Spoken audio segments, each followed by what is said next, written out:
They mocked the veteran for building a steel shell around his cabin, until the night the blizzard came, and every other home on the mountain began to fail. When the storm of the decade roared across Timberline Ridge, families huddled in freezing cabins, terrified as the temperature plunged. But one home, wrapped in a strange steel shell everyone had laughed at, glowed warm through the whiteout. Inside it stood a quiet veteran and his loyal dog, the only ones prepared for the deadly night ahead. Before we begin, tell me in the comments, where are you watching from today? The wind that swept across Timberline Ridge always carried the bite of winter, even in early fall. It came rolling through the pines, sharp and restless, cutting across the clearing where Ethan Cole stood with a sheet of curved steel balanced against his shoulder. The metal vibrated in the gust, humming like a living thing. Ethan dug his boots deeper into the cold ground, steadying both himself and the heavy load as he eased it into place beside the others. Ranger, his German shepherd with the sharp amber eyes and a soldier's alert posture, paced a slow circle around him. Every time the steel clanged, Ranger's ears perked and his tail stiffened, gauging danger the way he had been trained to do in places far from Montana's quiet mountains. Now, instead of sand and sirens, he listened to nothing but the wind and the muted voices drifting from the road below. Those voices weren't friendly. Crazy old war vets finally lost it, someone whispered, not quietly enough. What kind of fool wraps a cabin in steel? He ain't right in the head. PTSD or something. Poor dog. The comments floated up the slope, slicing through the crisp air. Ethan didn't turn toward them. He didn't need to. Words like that had followed him since the day he drove back to Timberline Ridge 1 year ago. Trailer hitched behind him, eyes hollow from things no one in this valley wanted to understand. He kept working instead, lifting the next sheet of steel, positioning it beside the cabin where his father once chopped wood every morning before sunrise. The little wooden home had weathered decades of Montana winters, but last year had been different. A winter that nearly buried the mountain. A winter that almost ended both Ethan and Ranger. The memory flickered behind his eyes. Ranger curled tight against him, the cold trying to slip under his skin, his breath freezing in the air while the fire died out. And the terror of waking half convinced he was back in Helmand Province under collapsed debris instead of a failing cabin in Montana. Not again. Never again. That was why he'd bought the steel from a salvage yard 3 counties over. Why he'd been bending, cutting, and hauling it uphill day after day. Why he was building something no one around here had ever seen. A Quonset-style shell over the entire cabin. An insulated ark strong enough to break the wind and trap heat. A war bunker for a winter he refused to lose. Ranger stopped pacing and trotted closer, leaning gently against Ethan's leg the way he always did when he sensed his handler slipping into darker thoughts. Ethan rested a hand on the dog's head, grounding himself in Ranger's steady presence. "You and me, buddy," he murmured. "We'll get through this." Another gust pushed through the trees. The steel sheets clattered like distant artillery fire. Ethan's pulse jumped before he forced it steady again. Ranger growled softly, not at Ethan, but at the sound, at the ghosts it stirred. Down at the road, 2 men had stopped to watch. They weren't even trying to hide it now. Arms folded, heads tilted, wearing the same look he'd seen on people staring at wounded soldiers in airports. The look that said, "Something's wrong with him. Stay back." One of the men cupped his hands around his mouth. "Hey, Cole, you building a spaceship or a coffin?" His friend laughed hard enough to bend over. Ethan didn't flinch, not once. He simply locked the next steel panel under his arm and carried it toward the frame he'd set the day before. Ranger walked beside him in silent formation, the way they had walked through ruins and dust storms years ago. Let them talk. They didn't freeze in a dark cabin. They didn't hear metal tear like bone in the middle of the night and wake thinking an explosion had taken their squad again. They didn't hold a shivering dog against their chest while praying for morning light. He raised the steel sheet, braced it against the wooden rib, and waited for the wind to calm. When it did, even for a moment, he bolted the piece into place. The metallic echo rang across the clearing, bouncing off the ridgeline like a warning bell. From the road, one of the men muttered, "Told you, he's gone. Poor guy." The last bolt tightened with a snap. Ethan exhaled, letting the cold air sting his lungs. The shell was still far from complete, but he could already picture it. This curved armor shielded with snow, warm inside while the world froze outside. A place where he and Ranger wouldn't have to fight to survive another winter. A place that made sense in a world that didn't anymore. Ranger leaned into him again, and Ethan gave the dog a small scratch behind the ear. "They'll see," he whispered. One day, they'll understand why. The sun dipped lower behind the ridge, spilling gold across the steel sheets and making the clearing glow like some half-finished relic from another time. Ethan stepped back and wiped the sweat and sawdust from his forehead. Ranger sat beside him, both of them gazing at the strange metal arc rising over the old cabin. To everyone else, it was madness. To Ethan and Ranger, it was survival. And winter was coming. But winter had come before, harder, darker, and closer to death than anyone in Timberline Ridge would ever know. The air that evening carried that same brittle chill, the kind that pressed against the ribs and whispered of nights better forgotten. Ethan paused beside the half-finished steel arch, hand resting against the cold metal as memories pushed their way into the present, like shadows slipping under a doorframe. Ranger sensed it first. The dog's ears perked, his body stilling, not in warning, but in recognition. He padded closer, leaning gently against Ethan's leg, the way he always did when the past crept too close. Ethan lowered himself to sit on the old chopping stump beside the cabin. The sky above them bruised into deep purple, and before he could stop it, the memory uncoiled. He closed his eyes. Snow. Darkness. The wind breaking through the walls like a knife. And Ranger, young then, still learning, curled tightly into him as the fire sputtered. It had been February, the coldest night on record in that part of Montana. The storm rolled in faster than the forecasters predicted. Ethan had been splitting wood outside when the temperature plunged so sharply the air tasted metallic. He had hurried inside, sealing the door behind him, but it hadn't mattered. The cabin his father built, a sturdy piece of craftsmanship for its time, was no match for the wind that night. Every draft felt like a hand of ice pressing against his spine. The power died within an hour. The firewood burned twice as fast. And the silence between gusts, that was the worst part. Because silence was never silent for him. He folded his elbows over his knees, remembering how that silence used to drag him back across an ocean to a ruined building in Helmand Province. A concussion blast, dust choking the air, the world tilting sideways. Men shouting.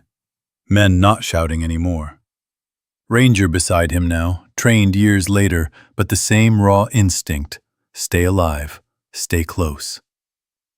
That February night on Timberline Ridge, the storm clawed at the cabin roof like it wanted in. Ethan had huddled on the floor beside the fireplace, Ranger pressed into his side, the dog trembling as the temperature plummeted. It wasn't just cold. It was the kind of cold that seeped into bone, the kind that made a man wonder if sleep would come and never leave. When a sheet of ice cracked outside, it sounded too much like shrapnel. Ethan had jerked awake with a shout he didn't remember making. Ranger had sprung to his feet, barking toward the window, ready to defend them from whatever ghosts Ethan's mind had summoned. He remembered his hands shaking, not from cold, but from the sudden slam of panic he couldn't explain to anyone. Not here. Not in this quiet mountain town where people believed war was something that stayed on the news. That night, Ranger had nudged his head beneath Ethan's hand, anchoring him, pulling him back into the room, into the moment. His breathing slowed only because Ranger stayed with him, loyal even when Ethan's own mind turned against him.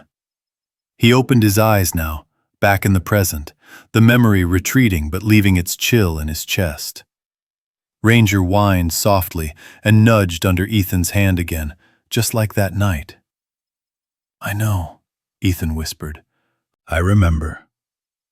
The dog rested his head on Ethan's knee, warm and solid, a reminder that they had survived that winter by inches, by breath, by heartbeat, by sheer stubborn will. Ethan looked up at the Quonset frame. This was why. The curved steel, the double walls, the insulated air gap, every bolt he drove in was a promise to himself that he wouldn't let that kind of cold touch them again. He wouldn't depend on luck or the strength of old timber. Not when he knew exactly how fast a peaceful night could turn into a fight for survival. A twig snapped near the tree line. Ethan's head lifted, instincts old as war sharpening.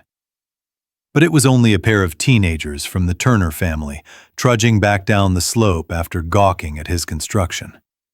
Their voices drifted through the pines. "Dad says he's unstable. Says the army messed him up." "He looks normal to me."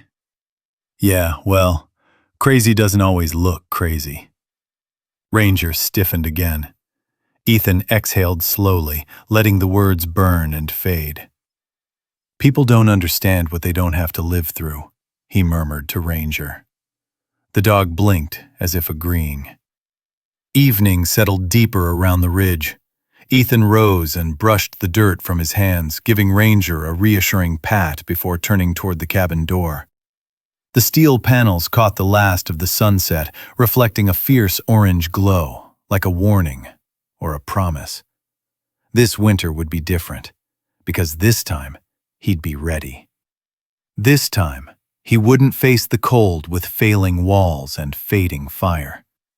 This time, the past would not repeat itself. Ranger trotted inside ahead of him, tail wagging once as if signaling that the day's work was done, and they had earned what little warmth the cabin still held. Ethan followed him in, glancing once more at the frame rising outside. The wind howled, but it no longer felt like a threat, only a reminder of why he built, why he fought, why he refused to leave this mountain, no matter who whispered what. The storm last year had nearly taken them, but the next one wouldn't, not if he could help it. And Ranger, loyal as ever, would help him see it through. Morning broke cold and colorless over Timberline Ridge, the kind of pale dawn that barely pushed the frost off the pine needles. Ethan stepped outside with a stack of worn papers tucked under his arm. His breath drifted in slow white curls as he stared at the steel ribs arcing over the cabin. The structure looked crude now, half-built and skeletal, but in his mind he could already see the finished shell standing strong against the coming storms. He spread the papers on the hood of his old truck. They weren't blueprints in any professional sense, just rough sketches, measurements scrawled beside lines drawn with a shaky hand on nights he couldn't sleep. Ranger hopped into the truck bed and watched eagerly, tail swishing, as if he understood the plans mattered. "These are our odds, buddy," Ethan murmured. "Slim, but better than last year." The drawings were modeled after military Quonset huts he'd seen overseas, structures the army threw up in war zones where wind, sandstorms, and time were constant enemies. Simple, curved, strong. They shed weight and pressure. They resisted collapse. They trapped heat like a thermos. A cabin inside a cabin, a bunker against winter. He'd modified the design with a double vent system and layered insulation he'd learned to improvise in the field. The kind of thing soldiers figured out when supply trucks didn't come, and you had to survive with whatever you could scrap together. Ranger nudged the stack of papers with his nose and gave a sharp bark. "I know," Ethan said with a rough laugh. "It's a wild idea." The laugh faded when he heard the crunch of footsteps on the frozen dirt. 3 people were making their way up the slope. Blake Turner and his sons, bundled thick against the cold. Ethan kept his shoulders square and stayed where he was, even as Ranger jumped down from the truck bed, body stiffening, ready to stand guard if needed. Blake stopped a few yards away, hands shoved deep into his jacket pockets. His sons hung back, whispering to each other. "What are you building now?" Blake asked, voice edged with disbelief rather than curiosity. Ethan didn't answer right away. He folded one of the sketches carefully. "A winter shell." "A what?" "A Quonset-style enclosure," Ethan explained. "Curved steel. Creates an air gap around the cabin. Cuts heat loss. Shields the structure." Blake stared at him like he'd started speaking another language. "You serious?" Ethan nodded. Blake huffed a short, humorless laugh. "Steel conducts cold, Cole. Everyone knows that." Ranger stepped forward, sensing tension. Ethan held out a hand lightly, and Ranger halted, eyes fixed on Blake. "That's why there's insulation and an air buffer," Ethan said calmly. "It's not the steel doing the warming. It's what's between the steel and the cabin." One of Blake's sons snorted. "Sounds like a waste of time." Blake didn't stop him. In fact, he took another step forward. "Look, man, I get it. You've been through things. We all respect your service. But this?" He waved a hand toward the growing steel skeleton. "This isn't normal." "Folks are talking." Ethan felt his jaw tighten. PTSD. Broken. Dangerous. The words he didn't hear but felt in the cold between them. He lifted the blueprints again. "I'm doing what I need to survive the winter." Blake shook his head. "You're overthinking it. Just cut more wood. Patch the chinks. Do what everyone else does." "Doing what everyone else did nearly killed us," Ethan said quietly. Ranger's ears twitched, catching the tremor beneath Ethan's calm tone. Ethan placed a comforting hand on the dog's neck. It steadied him. Blake scoffed. "You're building a metal cocoon over a perfectly good cabin. You don't see how crazy that looks?" Ethan folded the papers with slow precision, refusing to let the old anger rise. "It doesn't have to look right to work." Something in those words unsettled Blake. He frowned, opened his mouth to respond, then closed it again. After an awkward pause, Blake muttered, "Well, good luck with it," and motioned to his sons. They walked away, still glancing over their shoulders, as if unsure whether to pity him or fear him. Ranger growled under his breath once they were out of earshot. "Easy," Ethan said softly. "They don't get it." But he did. He understood every calculation, every bolt, every cold night's memory that drove him to build something no one else believed in. He knelt and scratched Ranger behind the ears. "We've built things in worse places than this, haven't we?" Ranger licked his hand in answer. Ethan stood again, spreading out the blueprints once more. This time he didn't see rough sketches. He saw Ranger shivering beside him in last year's dark, frost creeping across the cabin walls. He saw the moment he realized they might not make it to morning. He saw the reason to fight harder. He grabbed the next steel rib and hauled it into place, muscles straining, breath fogging. He worked with the determination that only someone who'd fought for his life before could summon. Ranger trotted beside him, bracing the lower edges of panels with his body, pulling rope lines when Ethan called out commands he had learned years ago in a different kind of battlefield. They worked together like they always had. Two survivors building something the rest of the world couldn't understand. Hour by hour, piece by piece, the steel shell began to take shape. It was strange. It was unfamiliar. And it was theirs.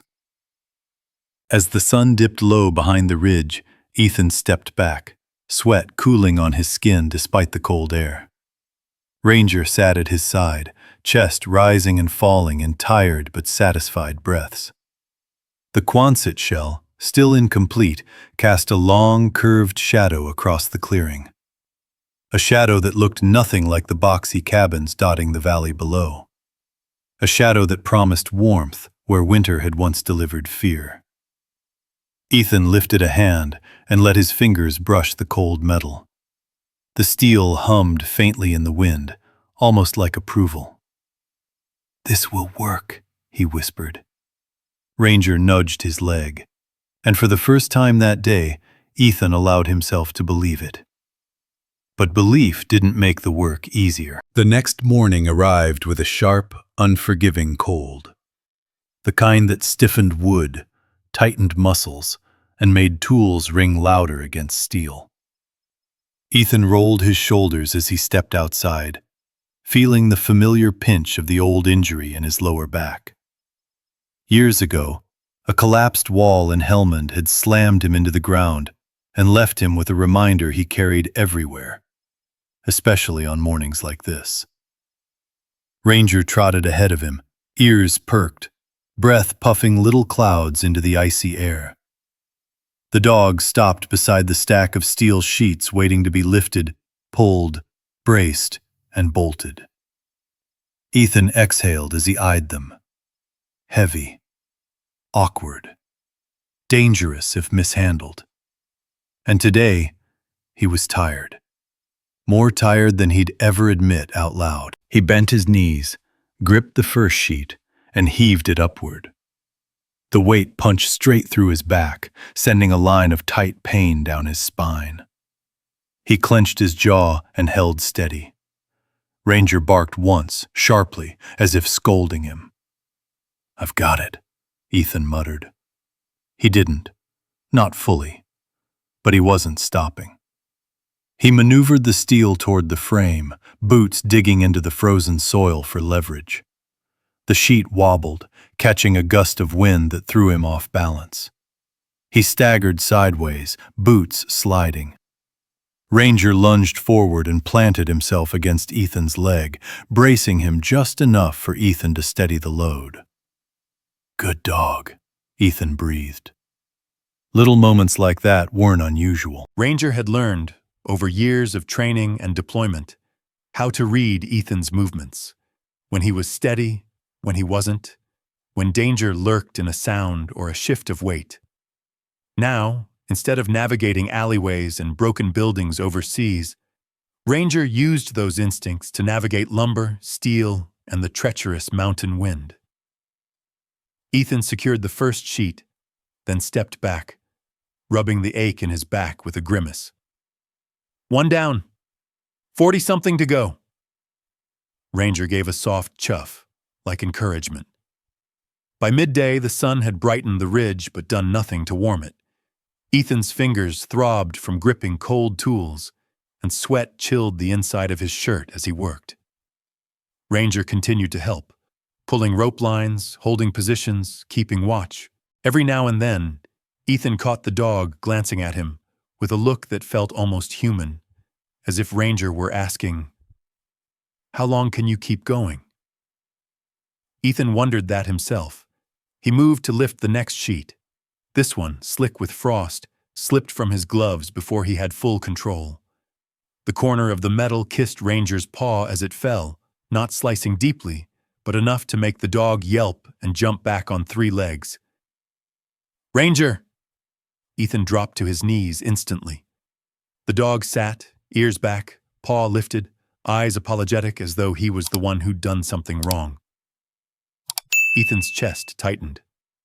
"Let me see." Ranger obeyed, lowering the paw into Ethan's hand. No major wound, just a small tear where the metal had grazed him. Enough to sting, too. Enough to scare Ethan more than he wanted to admit. He reached for the small med kit he kept in his jacket pocket, cleaned the spot gently, and wrapped it with practiced care. Hands steady even though emotion swirled behind his ribs. "You're okay," he whispered. "But I'm not losing you. Not out here. Not to this." Ranger nudged his face against Ethan's shoulder, licking lightly at his chin. Ethan swallowed hard, pushing down the pressure behind his eyes. He hadn't cried in front of another person, or even out loud since he left Afghanistan. But when Ranger was hurt, even briefly, it pulled something raw out of him, something tender he rarely let the world see. He rested his forehead against Ranger's for a moment, breathing slowly until he could stand again. "We're taking it slower," Ethan said. "Both of us." Ranger barked in agreement, but slow didn't mean easy. Afternoon shadows stretched long across the clearing as Ethan returned to the steel sheets. His back burned, his arms trembled with every lift. His breath came shorter with each trip up the ladder. Ranger limped only slightly on his bandaged paw, yet refused to rest. Instead, he remained at Ethan's side, bracing ropes, keeping watch, anchoring him with the quiet loyalty only a working dog possessed. As Ethan worked, the world seemed to shrink into three things: the grind of metal, the sound of wind, and Ranger's steady presence. No voices, no laughter from the Turner boys, no judgment drifting up the hill. Just the rhythm of survival being built by hand. When evening fell, the sky burned in streaks of orange and purple behind the ridge. Ethan secured the last bolt of the day, stepped down the ladder, and nearly collapsed from the ache in his back and legs. Ranger pressed against him again, lending warmth and balance. Ethan surveyed the growing structure, more complete than yesterday, still far from finished, but undeniably taking shape. Each panel added made the cabin feel a little less fragile, a little more like a shield rather than a place he hoped wouldn't fail again. The pain in his body settled into a deep throb, but the silence around him carried something new. Not the isolation from days prior, but a quiet resolve. He reached down and scratched Ranger's neck. "We're getting there, boy." Ranger leaned into him, tail wagging a slow, tired rhythm. The mountain air wrapped around them, sharp and cold. The steel shell loomed overhead like the ribcage of some great protective animal, half-built but powerful in its promise. Tomorrow would hurt. The next day, too. Ethan knew that.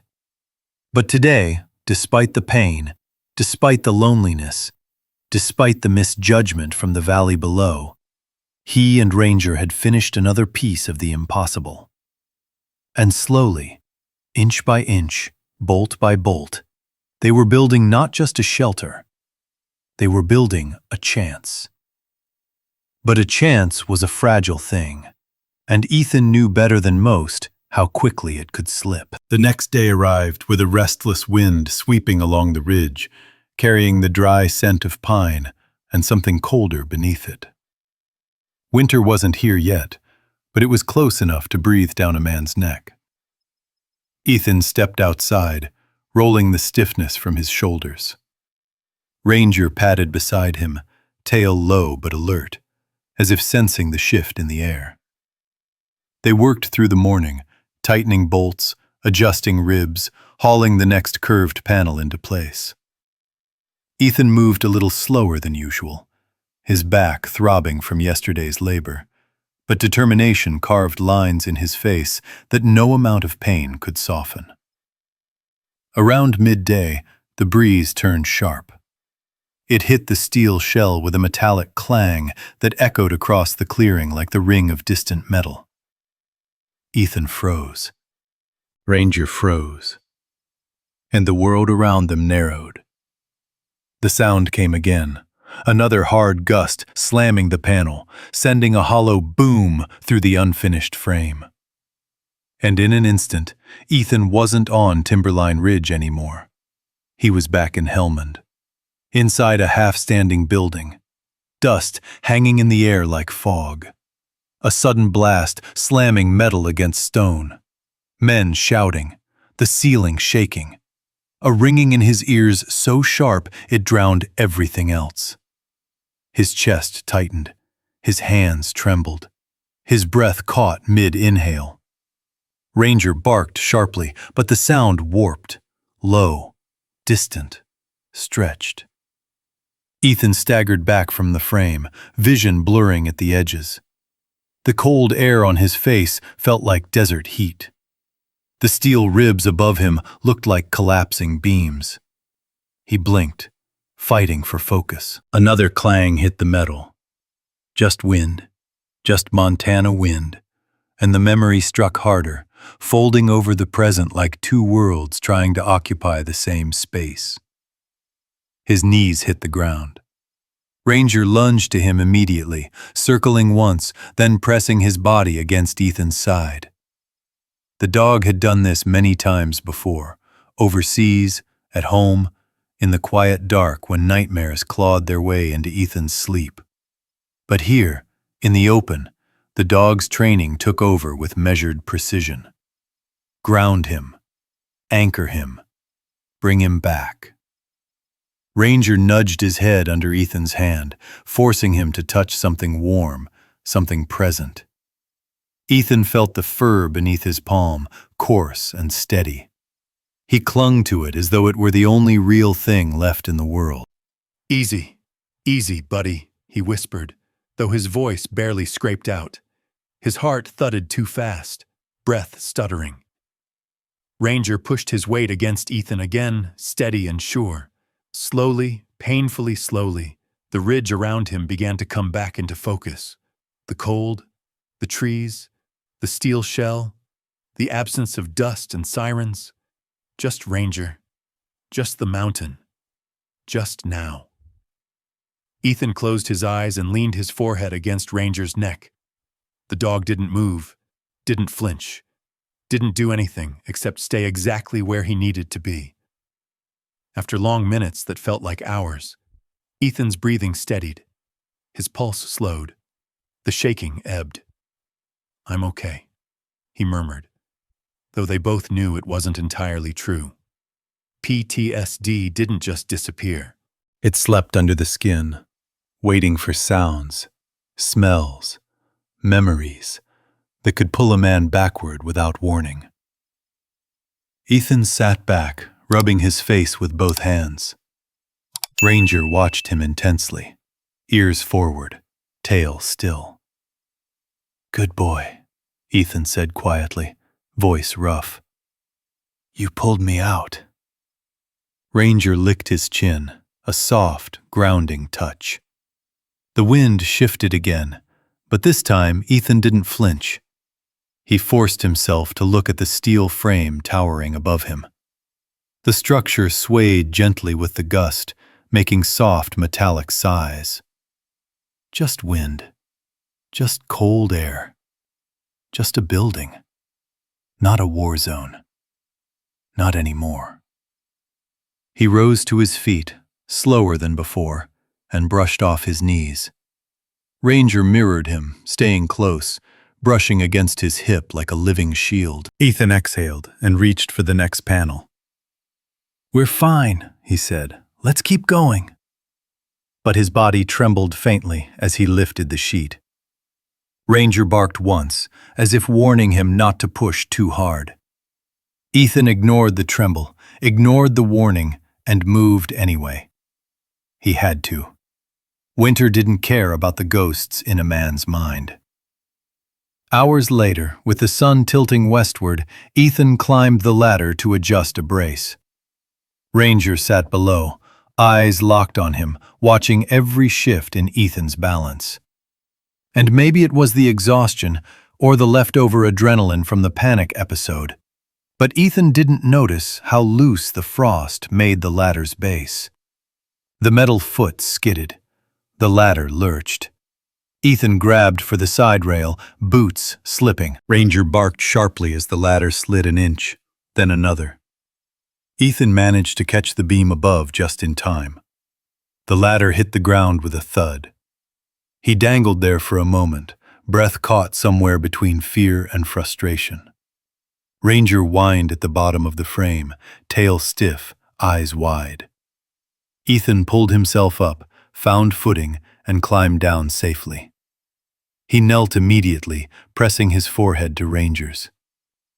"I'm okay," he whispered. "I promise." Ranger didn't fully believe him. His gaze said so.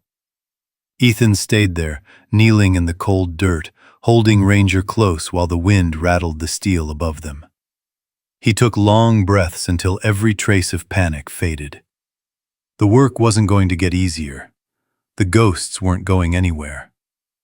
But neither was Ranger. When Ethan finally rose, the dog stayed pressed to his side, step for step, as they walked back toward the half-built shell. The mountain wind howled, steel groaned, and daylight thinned. But this time, Ethan didn't break. He had Ranger, and together they could weather anything, even the past. But there were battles ahead that didn't come from memory or weather. They came from people. The next morning arrived gray and heavy, a sky swollen with the early signs of the season's first real cold front. Ethan stepped outside with Ranger at his heel, the ground crisp underfoot and the air sharp enough to sting his lungs. He surveyed the rising steel arc. The shell was close now, only a handful of ribs and panels away from finally sealing in the cabin beneath it. Close, but not close enough to finish alone. His back still ached from the ladder incident.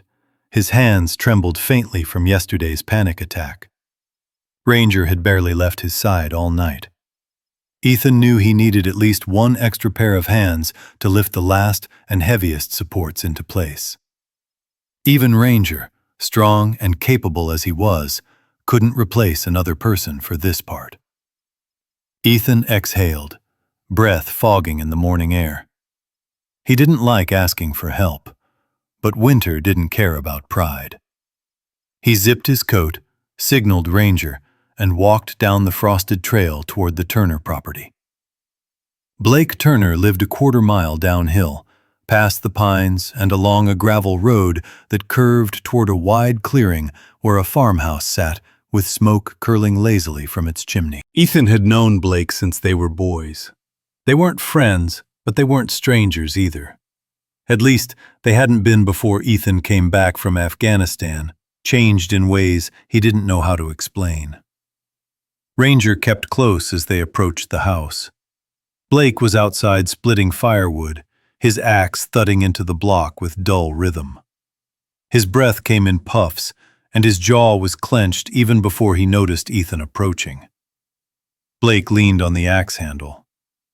"Well, if it isn't the Ridge's resident engineer." Ethan ignored the jab.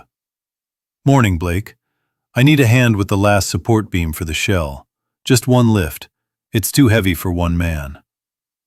Blake raised an eyebrow. "And you figured I'd help you finish that thing?" Ethan kept his voice steady. "I'm just asking for a lift. 20 minutes of help." Blake laughed, a sharp, disbelieving sound. "Ethan, you're building a giant metal cocoon over a perfectly good cabin. You know how that looks, right?" Ranger stiffened, hackles rising slightly. "I'm not asking for an opinion," Ethan said. "Just help."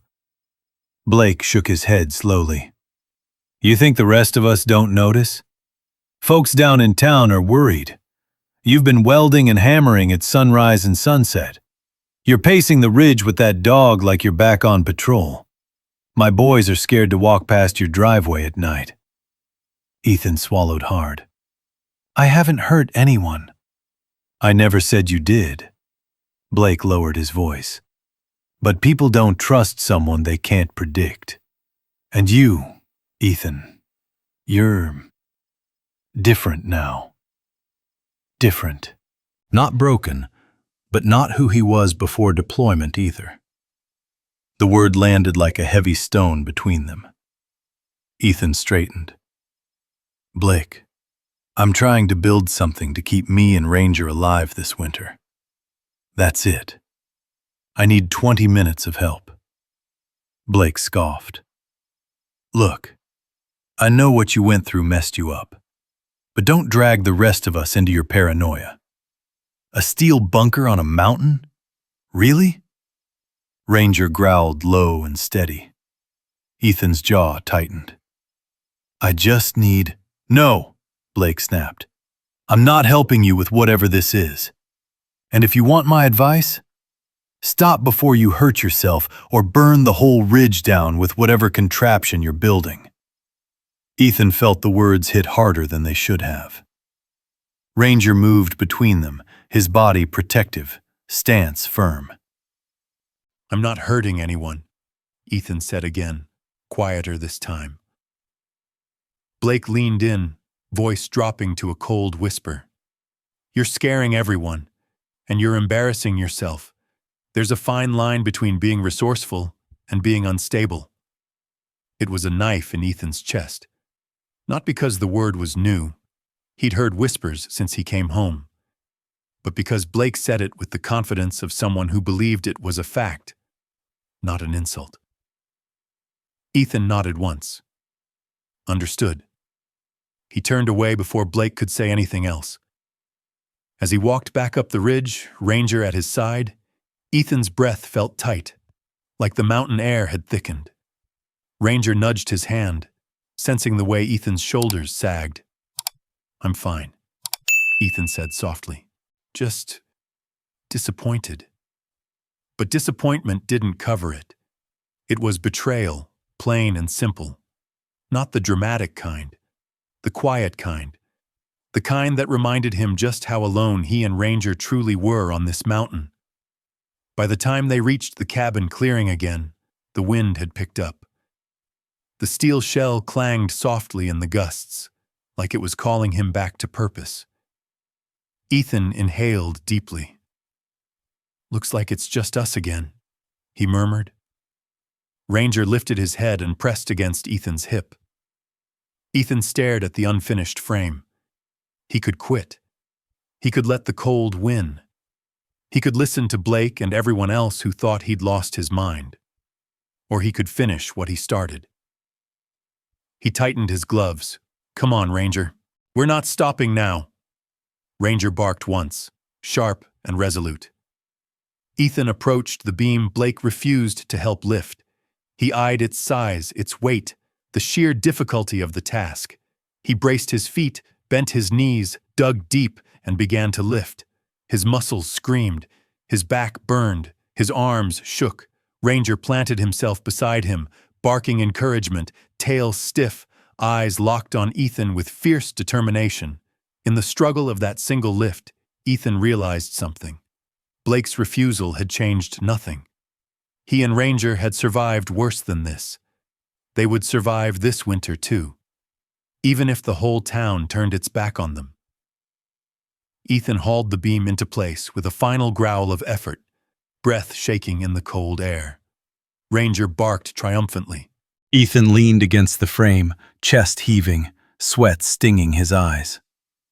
Good boy, he whispered. We'll finish this, no matter what.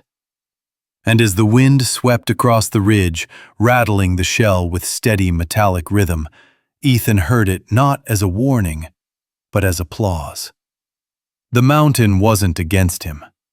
It was waiting to see if he could win. And so was Ranger. The morning after Blake's refusal arrived colder than any before it. Frost clung thick to the pine needles, turning the forest into a field of glass. Every breath Ethan took came out in shivering clouds. The ache in his back throbbed harsher than usual, and his arms felt like they'd been beaten with hammers. But he stepped outside anyway, jaw set, eyes determined. Ranger walked at his heel, limping only slightly from the paw injury he'd gotten earlier in the week. but refusing, absolutely refusing, to be left behind. Ethan paused and checked the bandage. Ranger licked his hand once, as if telling him, "Don't even think about sitting me out." "All right, buddy," Ethan said softly. "We finish it together." The steel shell loomed overhead, skeletal but strong, its ribs curving toward the sky like the bones of some great protective creature. Only a few panels were left to mount, but they were the hardest ones, the highest, the heaviest, the ones requiring precision and balance. Ethan swallowed. Just looking at them made his back pulse in warning. Still, he grabbed his gloves and moved toward the pile of steel. But halfway there, his body locked. Pain shot through his spine so sharply, he had to grip the framework to stay upright. Ranger stopped instantly, tail stiff, ears forward, watching Ethan's face with deep concern. "I'm fine," Ethan whispered. He wasn't. But quitting wasn't an option. Winter was nearly at the door. Snow dusted the ridge that morning for the first time all season. The mountains behind him were already whitening like old bones under the sky. If he didn't finish the shell in time... No, he couldn't think about that. He forced himself upright and reached for the next steel sheet.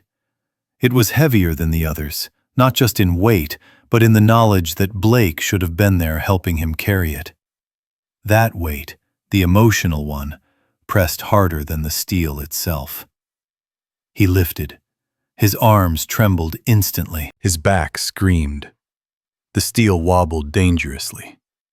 Ranger barked sharply, circling around to brace against Ethan's leg, planting himself to stabilize the load exactly as he'd done in training years ago.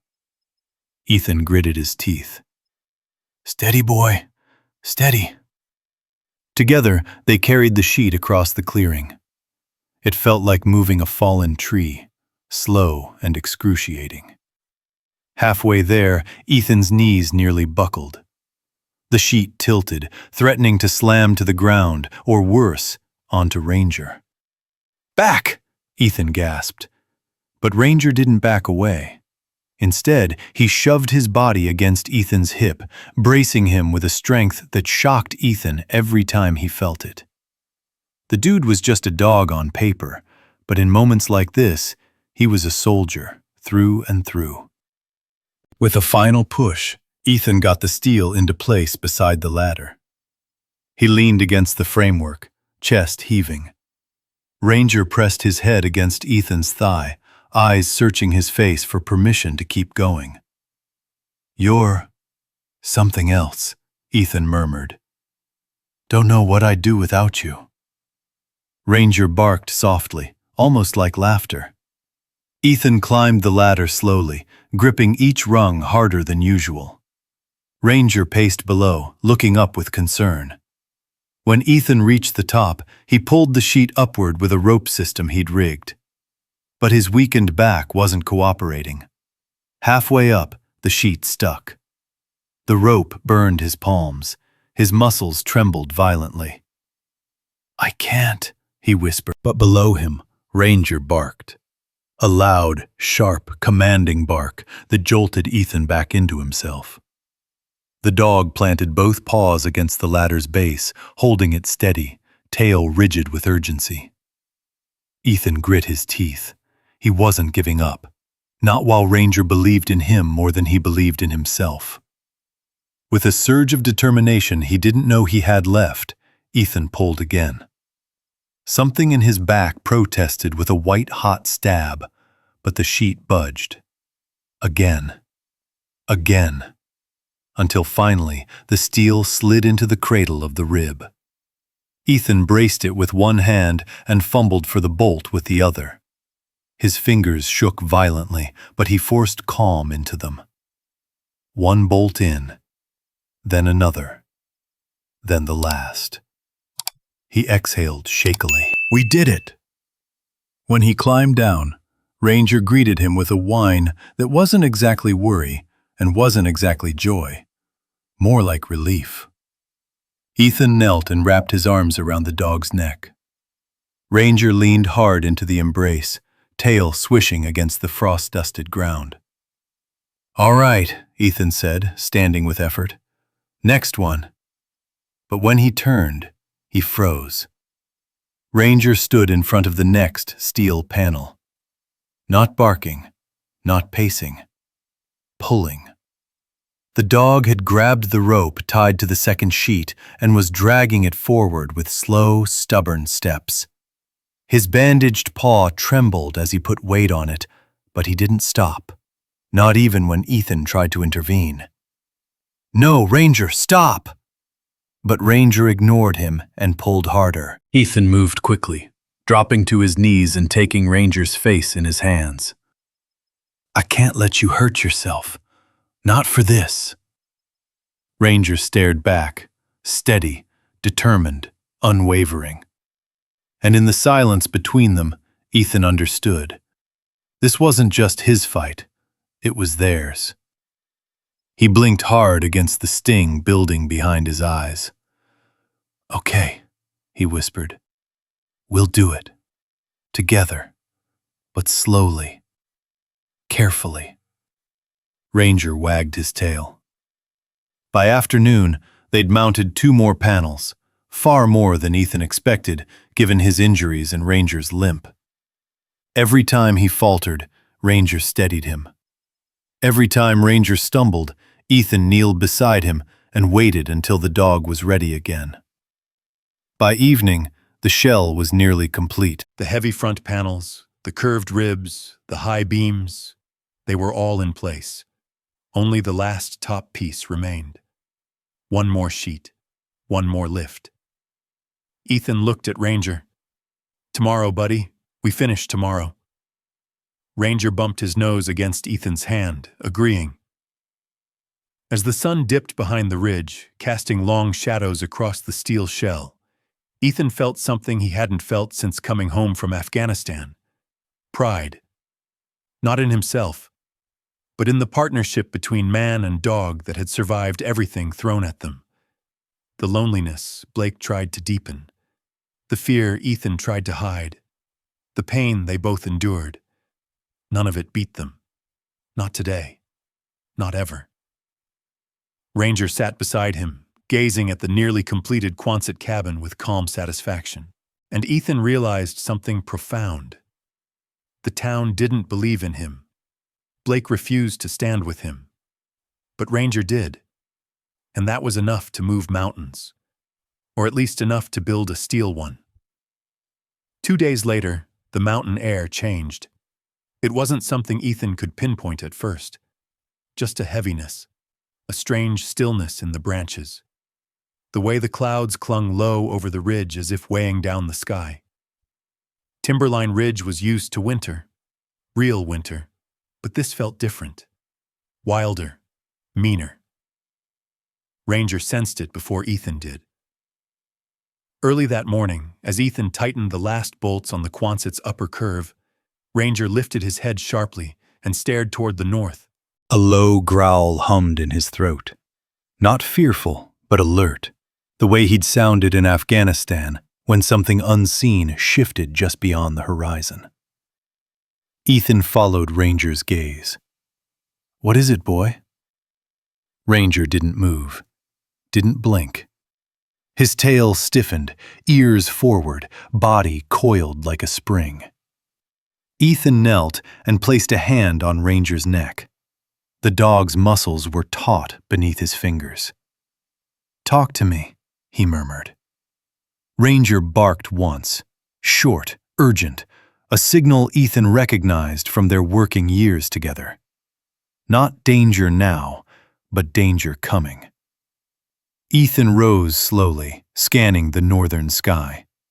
Heavy clouds stretched across the horizon, dark and swollen with the weight of something fierce. A shiver crawled up his spine, not from cold, but from memory.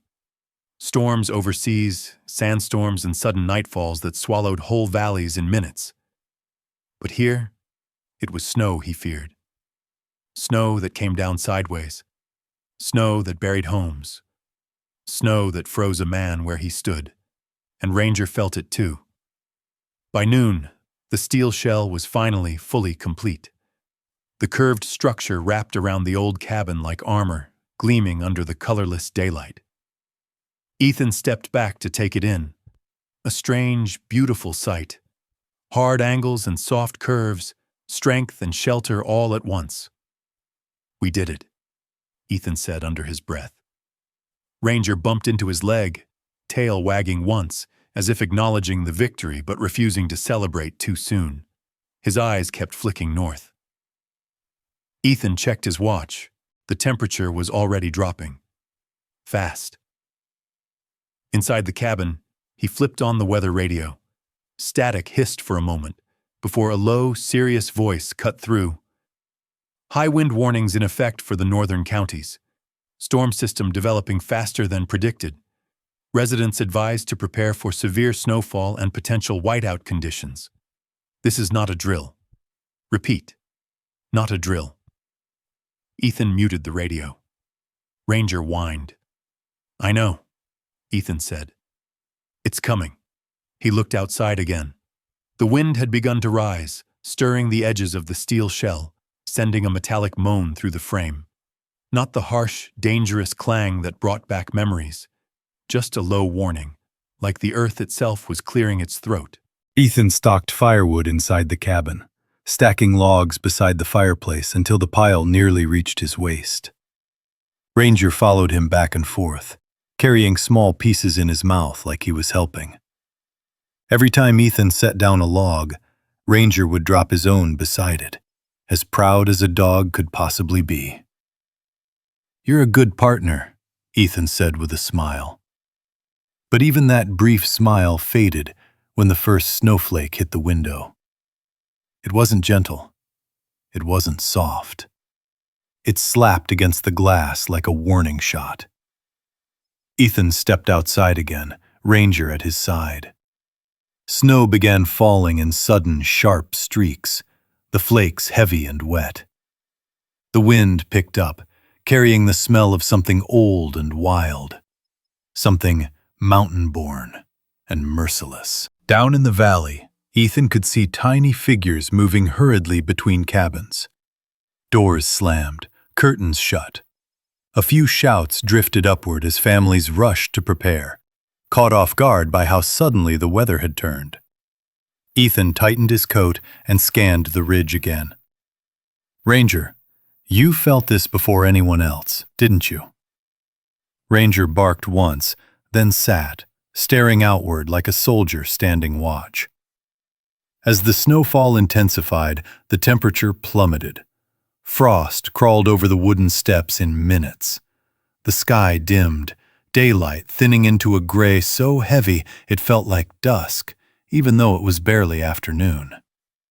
Ethan and Ranger hurried to secure the perimeter. He tied down tools, locked the shed, and checked the ventilation slats on the Quonset shell twice, just to be sure they were working. The dog stayed glued to his side, moving with purpose, nose twitching against the rising wind. Then, just as they finished the last check, a distant boom rolled through the mountains, like thunder but deeper, older, a sound that made the ground hum beneath their boots. Ranger's ears shot up. He barked wildly into the wind. Ethan froze. "Avalanche?" But no, the sound wasn't snow breaking. It was the storm front slamming into the ridge. A wall of wind roared across the treetops, bending pines until their branches scraped the ground. Snow followed, a thick white curtain that swallowed the landscape whole. Visibility dropped to feet, then to inches. Ethan grabbed Ranger's collar. "Inside, now!" They fought the wind back to the cabin. The steel shell groaned but held firm, deflecting the gusts that would have ripped shingles off any ordinary rooftop. Ethan shoved the door closed behind them, locking out the storm's howl. Inside, the air was still warm, for now. Ranger shook snow from his coat and trotted to the window, staring out at the blur of white beyond the glass. Ethan watched him, a strange mix of pride and dread knotting in his chest. "You knew," he whispered. "You felt it before the rest of us." Ranger didn't look away from the storm. The cabin creaked slightly as the wind slammed against the steel shell. But Ethan felt no fear, only the gravity of what was coming. Winter had arrived early, angry, unpredictable, deadly. And this was only the beginning. Ethan knelt beside Ranger and set a hand on the dog's back.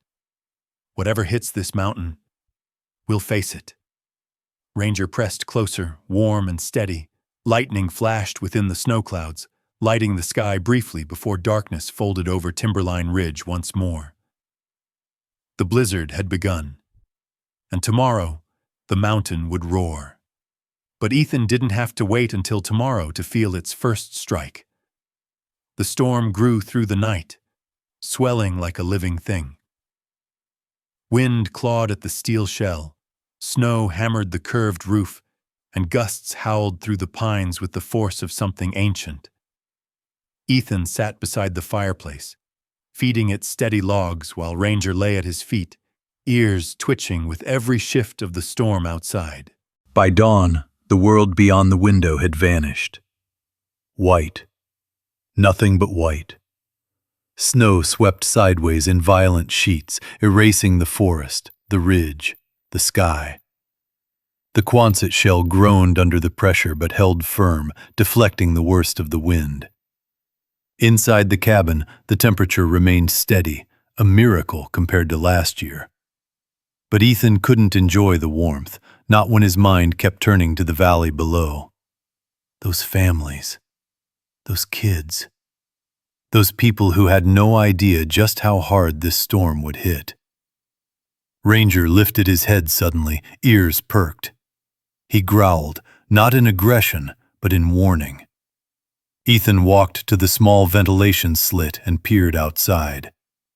The storm had worsened even in the last few minutes. Snow drifted up the shell's sides, half burying the entrance. "This is bad," Ethan murmured. Ranger whined softly. Hours passed. The storm strengthened. Then came the first cry for help. Barely audible over the wind, but clear enough for Ethan to hear. A distant shout carried across the white void. Ranger shot to his feet, barking toward the door. Ethan grabbed his coat, opened the front hatch with effort, and stepped into a wall of snow so thick it swallowed his shape as soon as he emerged. "Hello?" he shouted. "Who's out there?" No answer. Only the storm answering with a roar. He retreated inside, heart pounding. Ranger paced tight circles, nose pointed toward the valley. He knew. He remembered. This wasn't just another snowstorm. This was survival. By mid-afternoon, the storm reached its peak fury. Wind speeds doubled. Snow piled against the shell in massive drifts. Even the steel ribs trembled now, humming like vibrating strings under the relentless pressure. Then it happened. A sound cut through the blizzard, sharp, desperate, human. A scream. Ranger sprang toward the door, barking with such urgency it made Ethan's blood run cold. Ethan threw on his coat again, grabbed a rope he kept for emergencies, tied one end to the cabin's handle, and looped the other around his waist. "Stay close!" he shouted to Ranger. They pushed the door open. The wind tried to tear it from Ethan's grip. Snow rushed in like a waterfall. Ethan stepped out into the white death. The cold hit him instantly, an absolute cold, the kind that seared his lungs and froze his eyelashes. The wind shoved him sideways. Ranger braced against his leg, guiding him down the slope with the surety of a dog who had once led men through smoke and rubble. The scream came again, closer this time, trembling with fear. "Help, please!" Ethan recognized the voice. Blake Turner. He pushed forward, rope tightening behind him as he advanced into the storm. Ranger bounded ahead, using his nose more than his eyes now as visibility dropped to inches. Finally, a shape materialized in the snow. Blake, half buried in a drift, clutching his small son, Liam, against his chest. The boy's face was pale blue, eyes barely open. Blake's breath came in ragged gasps. "Ethan!" he cried. "Please, help us, he's freezing!"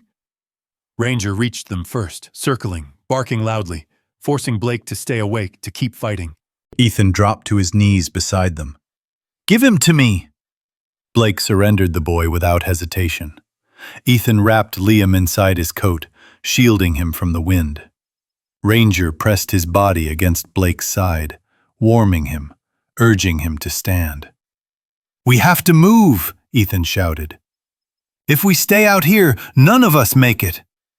The wind roared, drowning his words, but Blake understood. He stumbled upright, leaning heavily on Ranger. The dog didn't falter. He bore Blake's weight like a lifeline, dragging him forward step by agonizing step. Ethan led the way, clutching Liam tightly, shielding the child with his own body. Snow blinded him, wind shoved him, cold gnawed at every inch of exposed skin. But he pushed, because Liam's small hand clenched his shirt. Because Ranger barked with fierce determination. Because he refused to let another winter take anyone else. They reached the rope line. Ethan pulled Blake onto it, using it to guide them up the slope. Ranger stayed beside Blake, occasionally nudging his leg when he stumbled. The steel shell appeared out of the snow like a looming giant, dark, curved, indestructible. They crashed inside the cabin. Ethan slammed the door shut. Blake collapsed onto the floor, gasping, while Ethan laid Liam beside the fire, rubbing his arms vigorously to restore circulation. Ranger lay beside the boy, warming him with his body heat. Slowly, painfully, color returned to Liam's cheeks. His small fingers twitched. Blake began to sob. "I thought," he choked out. "I thought we were done. I thought we'd freeze out there." Ethan didn't answer. He wrapped a blanket around Liam and sat back, breathing hard, eyes burning, not from the cold, but from something deeper. Then Ranger came to him, sat down, leaned against him. Ethan lifted a trembling hand and rested it on the dog's head. "Good work," he whispered. But Ranger wasn't done. His ears perked again, alert, sharp, focused. Ethan stiffened. More people. A faint sound rose through the storm, crying, shouting, voices carried by the mountain wind. Ethan looked at Ranger. Ranger barked once. "Yes," Ethan said. "We go again." The storm raged on outside, turning Timberline Ridge into a battlefield of ice and wind, and inside the steel shell, Ethan realized the truth. This was no longer just about surviving the winter. This was the night he and Ranger would save the mountain, or watch it fall. But before they could go back into the storm for more survivors, Ethan needed to make sure Blake and little Liam were stable. The cabin glowed with a soft orange warmth, the fire crackling steadily, its light flickering across the curved steel shell that wrapped them like a giant protective arm. Ranger stayed pressed against Liam, sharing heat, refusing to move even when Ethan called his name. "It's okay, boy," Ethan whispered. "You did enough. We'll handle the rest together." Ranger lifted his head, ears pricked, but kept his body close to the child. Outside, the storm slammed into the steel shell with renewed fury. Snowflakes the size of quarters slapped the metal, and wind screeched like something furious at having been denied an easy victory. But the Quonset shell held. It didn't bend, didn't crack, didn't allow even the faintest draft to slip inside. It was warm, impossibly warm. Ethan stood near the window, staring at the white blur outside. The temperature inside the cabin held at a steady 68 degrees. No frantic burning of firewood, no desperate choking smoke. just a controlled, gentle warmth that settled into his bones like a quiet reassurance. He touched the wall of the cabin with the back of his hand. Warm. That still amazed him, even now. He remembered last winter, how he'd huddled in blankets, teeth chattering, Ranger trembling against him, the fire burning itself out faster than he could keep it alive. He remembered thinking he wouldn't see the morning. Ranger had kept him breathing then, but the storm had nearly taken both of them. Tonight, the storm was stronger, much stronger. But they were winning, not because he was stronger, not because he was braver, because he had built something everyone else thought was madness, and it was working. Ranger barked softly, breaking Ethan's thoughts. The dog looked toward the door, tail flicking slowly. Someone was out there. Again. Ethan grabbed his rope, coat, and gloves. He knelt beside Liam first, checking his pulse. Steady now, warmth returning to his fingertips. Blake sat nearby, both hands over his mouth, eyes wet with fear and relief. "Stay here," Ethan said. "Keep him warm. Don't open this door unless you hear my voice." Blake nodded quickly. "Ethan, I don't know how to thank you." "Save it for when the storm's over." He pulled the hood over his head and opened the hatch. Wind nearly tore it from his grip, swirling snow inside until he forced it shut behind him. The world outside was worse than before. The cold slapped him instantly, cutting deep, turning the air into shards that stung his skin. Ranger pushed into the storm beside him, body low and steady, barking against the roar of the wind. The cries came from farther downhill this time, fainter, scattered, desperate. 2 voices, maybe 3. "Help! Please, we're lost!" Ethan tied the rope end to the door handle again, looping it twice, then wrapped the free end around his waist. Ranger crouched low, tail straight like a guide wire in the snow. "Find them!" Ethan shouted. Ranger sprang forward. They moved through the blizzard slowly, each step a battle. Snow dragged at their legs, wind shoved them sideways. Ethan leaned into it, muscles burning from exhaustion, back flaring with every pull. Ranger never hesitated, even though he limped lightly on his injured paw. He powered through the snow, nose to the wind. The cries grew stronger. Ethan shoved forward, pulling Ranger alongside him by the rope. Then, shapes emerged. A woman clutching her teenage daughter, both half buried in a drift. Their faces were red and raw, their movements slowing. Ethan reached them, brushing snow from their shoulders. "You're going to be okay. Can you walk?" The woman shook her head. "My daughter. She can't feel her hands." Ranger hurried to the girl, pressing his warmth against her, licking her cheeks as if urging her to stay awake. Ethan lifted the girl into his arms, her body frighteningly limp. The mother leaned on Ethan's free arm as Ranger circled anxiously. "Stay with me," Ethan shouted. "We're close." The trip back felt twice as long. Snow pounded them, wind punched at their backs. Ethan stumbled once, nearly falling forward, but Ranger wedged himself under his leg to hold him upright. "Good boy," Ethan gasped. "Don't leave me."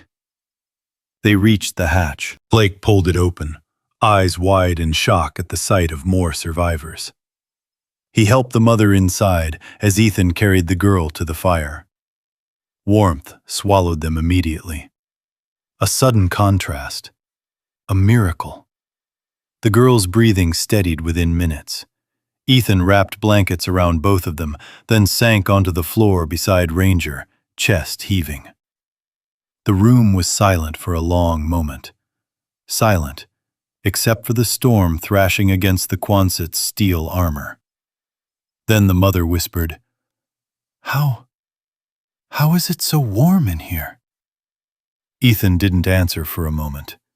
Instead, he watched Ranger curl beside the girl, resting his head on her blanket as though guarding her from the cold still raging outside. Finally, Ethan said quietly, "Because everyone told me it wouldn't work." Blake stared at him, eyes widening with realization. "And they were wrong," Ethan finished. Hours passed with more knocks at the door. Families stumbling in with frostbitten fingers, frozen tears, and fear carved into their faces. Ranger greeted each one, circling them, warming them, guiding them to the fire. By midnight, the cabin was filled. 12 souls huddled together, wrapped in blankets, drinking warm broth Ethan heated on the stove. Children slept safely in corners. Adults whispered prayers of thanks. The storm outside reached a terrifying crescendo. The wind screamed. Trees snapped. Snow drifted high against the metallic shell. But inside, quiet. Still. Warm. The Quonset cabin glowed golden, an island of life in a sea of white fury. Ranger lay beside Ethan, body heavy from exhaustion but eyes still alert, scanning the room, making sure every survivor remained safe. Ethan rested a tired hand on the dog's back. "You kept us alive," he whispered. Ranger sighed, pressing closer, as if saying, "We did it together." Outside, the storm continued to rage. But inside Ethan's strange, mocked, misunderstood steel cabin, something stronger than winter filled the air. Hope. Quiet, steady, undeniable hope. It filled the cabin like a second fire, warming the air as fiercely as the flames dancing inside the hearth. But outside, the storm raged with a violence that made the steel shell tremble. Snow piled halfway up the curved walls, the drifts growing thicker by the hour. Ethan checked the vent slits again, making sure ice wasn't blocking them. Ranger followed close, moving quietly among the sleeping families like a watchful guardian. Children rested with their faces tucked against blankets. Parents whispered soft prayers, some of gratitude, others of fear. The blizzard wasn't letting up. Not tonight. Maybe not tomorrow. Ethan moved to the back window, wiping frost from the glass. The world outside was blind white. No horizon, no trees, just a swirling void. The cabin shuddered as another gust hit the metal shell. Then Ranger stiffened. The dog's head snapped toward the door, ears up, tail straight. A warning posture, a listen carefully posture. Ethan held still. A faint noise cut through the storm. A cry. A real one.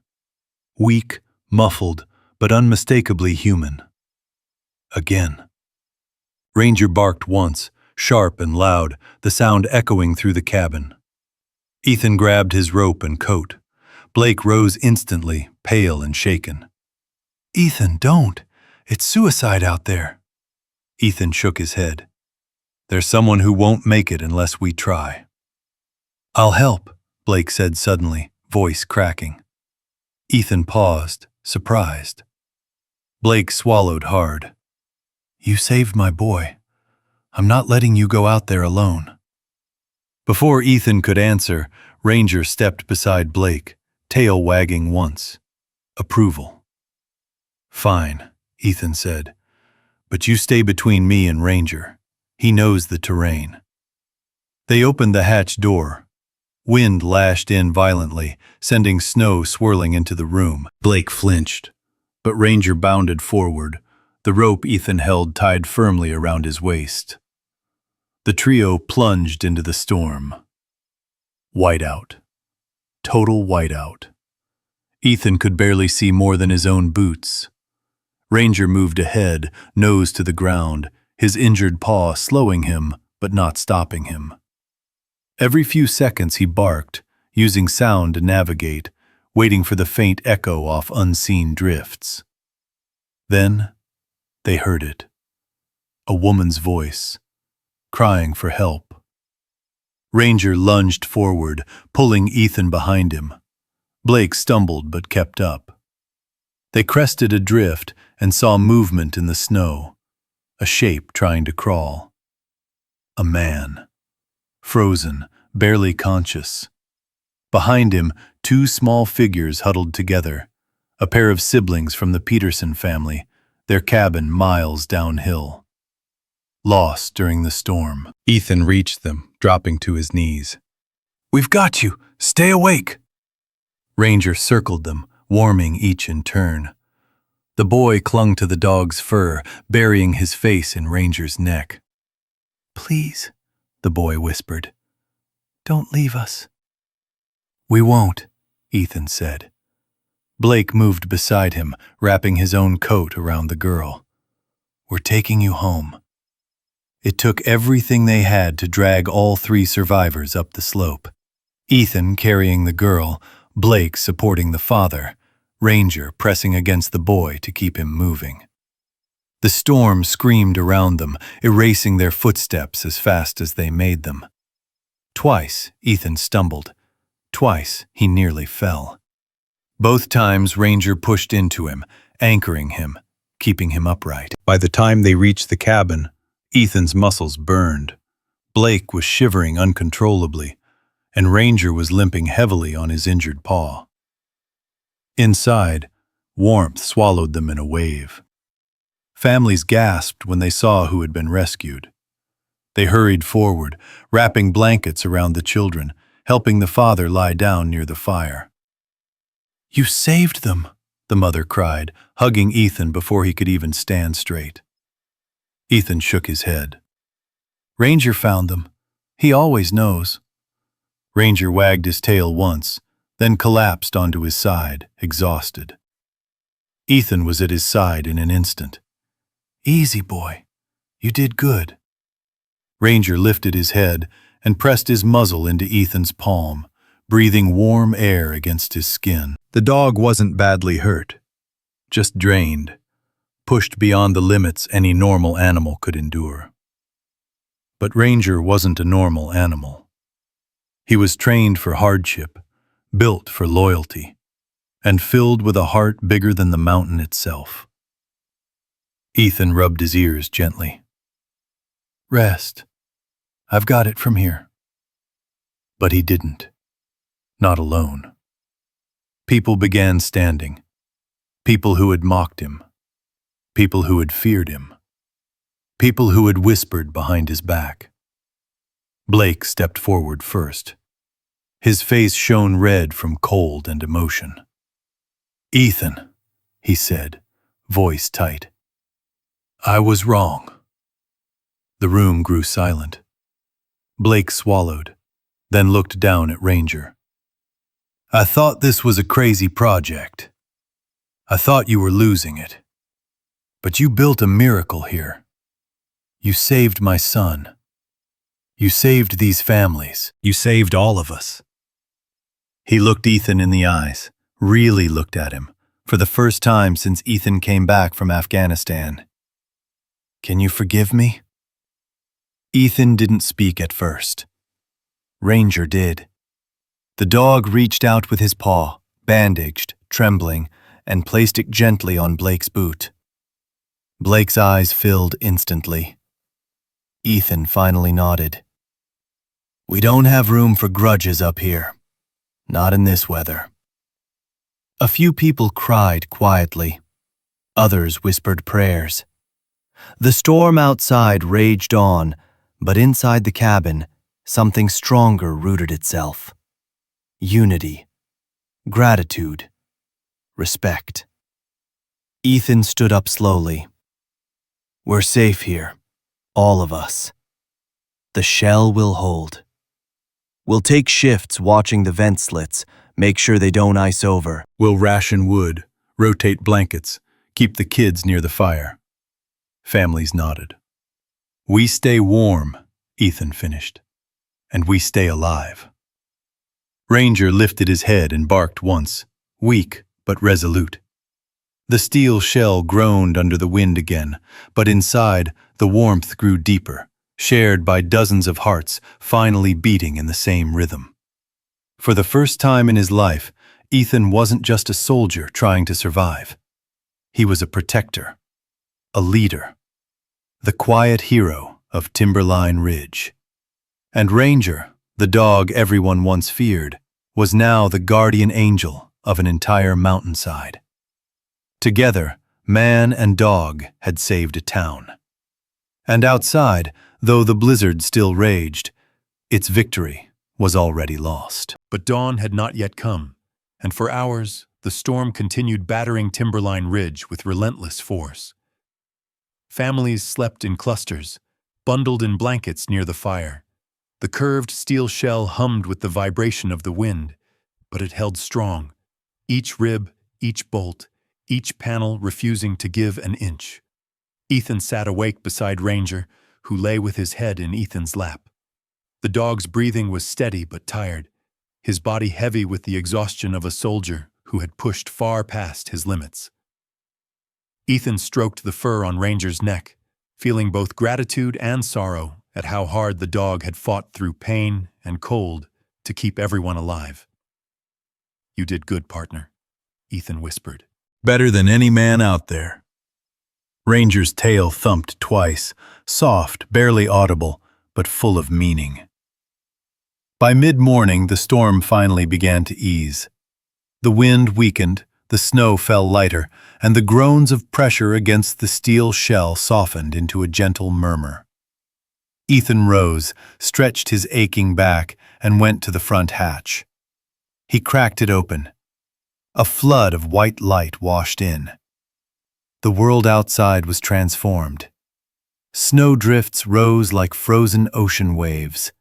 Trees bent under the weight of ice. The sky was bruised purple and gold, glowing with the aftermath of a storm that would be remembered for decades. But the Quonset cabin stood untouched. Families stirred behind him. Children rubbed their eyes and stared in awe at the glowing steel walls. Adults murmured in disbelief at how warm they still were, despite the mountain's wrath. Blake stepped up beside Ethan, shivering, not from cold, but from emotion. "I can't believe it. My cabin, it's buried. If we'd stayed there, Liam—" His voice cracked. Ethan said nothing. He didn't need to. The door opened wider as survivors gathered near the entrance, staring out at the devastation. Snow-covered roofs, fields, fences, everything except the strange metal arc that shielded the tiny wooden cabin beneath it. Elena Brooks, one of the town's nurses, touched the steel wall. "This saved us," she whispered.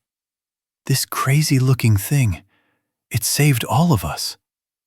Ranger trotted forward, poking his head through the hatch to inspect the morning. Seeing no immediate danger, he stepped into the snow and looked back at Ethan, urging him silently to follow.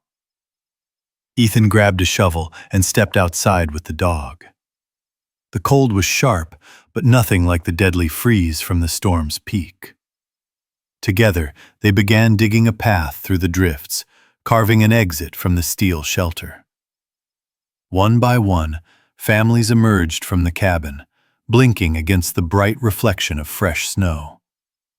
They offered Ethan their hands, their thanks, their tearful gratitude.